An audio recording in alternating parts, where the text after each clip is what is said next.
Olá, será que hoje em dia alguém ainda precisa mesmo de recompilar o kernel do Linux? Epá, é uma boa pergunta. Fica sempre aquela ideia, não é? Para a maioria das pessoas, se calhar não.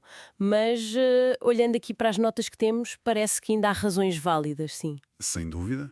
Não é para todos, mas tem seu lugar. Exato. Então hoje vamos explorar isso um bocadinho. Porquê é que alguém havia de ter este trabalho todo? E como é que se faz? Tentar, desmistificar um pouco isto que parece super técnico. Sim, tirar-lhe o papão de cima. Isso. Vamos ver os porquês, o que é preciso ter, os métodos principais, aquele mais à Debian e o outro mais manual, e claro, o que é que se ganha com isto. Parece-me bem. Ok, então começando pelos motivos. A grande promessa, parece-me, é sempre o desempenho, não é? Pois é o que se ouve mais. O kernel que vem nas distros é genérico, serve para tudo, mas se recompilarmos, podemos ajustá-lo só ao nosso hardware. Exatamente. Tiras o que não precisas. E a ideia é que isso resulta num kernel mais leve, talvez use menos RAM, arranque mais depressa. Porque não está a carregar coisas para hardware que nem existe na máquina. Certo. E não só desempenho. Às vezes precisas de ativar coisas muito Ah, específicas. sim. Tipo que, Tipo suporte para uma placa de rede nova que ainda não está bem suportada, ou funcionalidades como, sei lá, SMP para usar melhor vários processadores, ou drivers experimentais, percebo. coisas que não vêm ativadas por defeito. Exato. Ou até por uma questão de segurança, otimizar algumas opções. E depois, claro, há o lado da aprendizagem. Pois, isso também. Mexer no coração do sistema deve ensinar bastante. Sem dúvida. Percebes muito melhor como as peças encaixam. E admitamos, as notas até falam em impressionar os amigos. Tem ali um quê de desafio técnico, não é? Ah, sim, tem sempre esse lado. Ok. E para essa aventura, o que é preciso? É preciso um supercomputador? Que nada! Olha, segundo os guias, nem por isso. Falamos de, talvez uns 300 megabytes de espaço em disco. Para o código-fonte, fecheiros de compilação. Só isso parece razoável. Sim. Depois, as ferramentas básicas de compilação.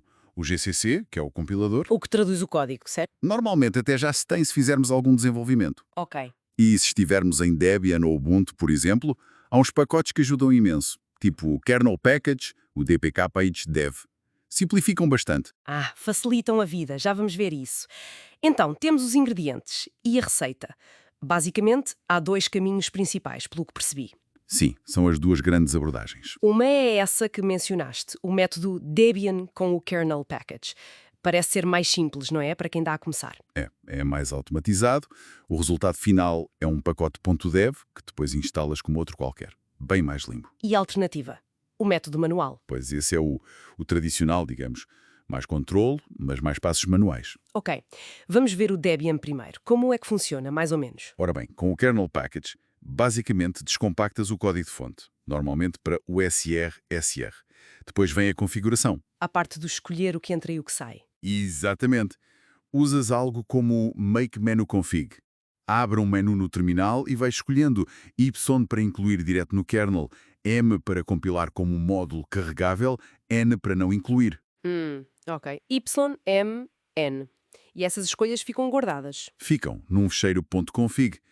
Depois disso, limpas os fecheiros antigos com o comando tipo make kpug clean.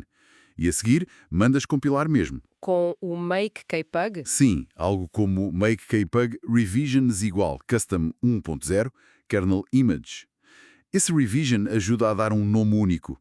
E isto demora um bocado, claro. Imagino, a compilar o kernel todo. Pois, mas no fim, se tudo correr bem, tens um fecheiro .deb prontinho na pasta ao lado. E depois é só instalar esse pacote. É isso, dpk-g, nome do pacote .deb. Reinicias o computador e, com sorte, notas logo a diferença.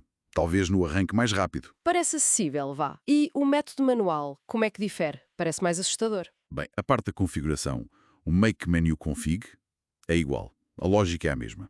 Ok. A diferença está depois. Em vez de um comando único como o make kpag, que faz quase tudo, os passos são mais separados.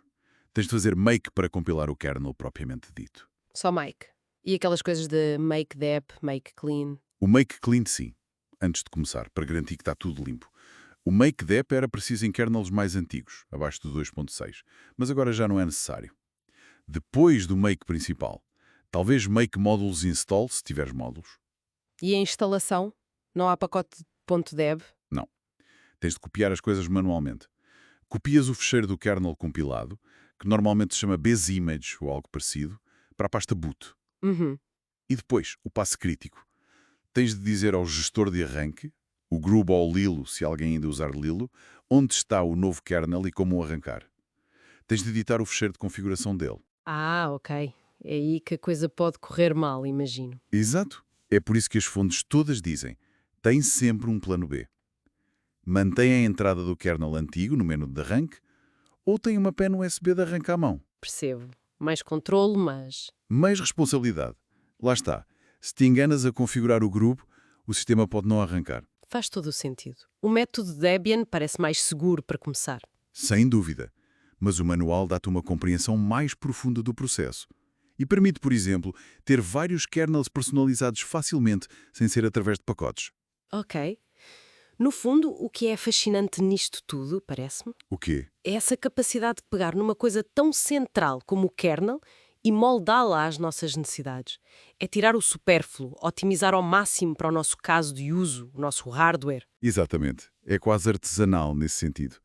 E, como dizíamos, para além dos ganhos técnicos, que podem ou não ser enormes dependendo do caso, o processo em si ensina imenso sobre como o GNU Linux funciona por dentro. Sim, ganha-se outra perspectiva. Deixa de ser só uma caixa preta. Completamente. E isso liga-se muito à filosofia do código aberto, não é? A ideia de poder ver, modificar, adaptar. Pois é, então, resumindo, recompilar o kernel se calhar não é para fazer todos os fins de semana, mas pode trazer vantagens reais em desempenho, funcionalidades específicas e é uma bela aprendizagem. Exato. E vimos que há maneiras mais simpáticas, digamos, como o método Debian e a via manual para quem quer controle total. Perfeito. E talvez fique aqui uma ideia para pensarmos, não é? Para além dos ganhos técnicos imediatos, esta possibilidade de mexer e reconstruir é algo tão fundamental como o kernel. O que é que isso nos diz sobre a filosofia do software livre e do controle que podemos ter sobre a nossa tecnologia? Boa questão. Quer dizer, que outras partes dos nossos sistemas digitais que muitas vezes parecem tão fechadas, opacas, não beneficiariam se tivéssemos um nível parecido de acesso e capacidade de personalização? Fica a reflexão.